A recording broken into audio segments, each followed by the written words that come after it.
చేయాలన్నమాట. ఈ ముక్కల్ని ఏదైనా డబ్బాతో కొలుచుకోవాలి. ఇక్కడ నేను సేరు డబ్బాతో కొలుస్తున్నాను. 4 డబ్బాల వరకు ఈ మామిడికాయ ముక్కలు వచ్చినాయి. చిన్న రసాలు తీసుకున్నానండి నేను. ఇప్పుడు అందులో మనం ఒక అర డబ్బా అంటే 1/2 లీటర్ వరకు వేరుశనగ నూనె వేసి బాగా కలిపి 10 నిమిషాలు పక్కన పెట్టుకోండి. ఇప్పుడు మనం ఏ డబ్బాతో తీసుకున్నామో అదే డబ్బాతో ఒక డబ్బా వరకు పచ్చడి కారం ఏదైనా తీసుకోవచ్చు. గుంటూరు కారం, బళ్ళారి కారం మిక్స్ చేసి మేము పడతాం అనమాట.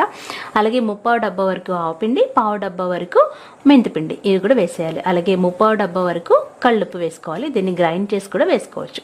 ముందుగా పొడి పదార్థాలు బాగా కలుపుకొని ఈ పచ్చడి ముక్కలో కలిపేయాలి. ఆ తర్వాత 1 డబ్బా వరకు వేరుశనగ నూనె వేసి బాగా కలుపుకోవాలి. కలిపిన తర్వాత 2 టేబుల్ స్పూన్ల మెంతులు కూడా వేసి బాగా కలిపేసి 3 రోజుల వరకు మనం ఏదైనా ప్లాస్టిక్ గిన్నెలో ఉంచుకుంటే మనకి 3 రోజుల తర్వాత చూడండి నూనె పైకి తేలుతుంది. ఇప్పుడు ఉప్పు సరిపోకపోతే వేసుకోవచ్చు అనమాట.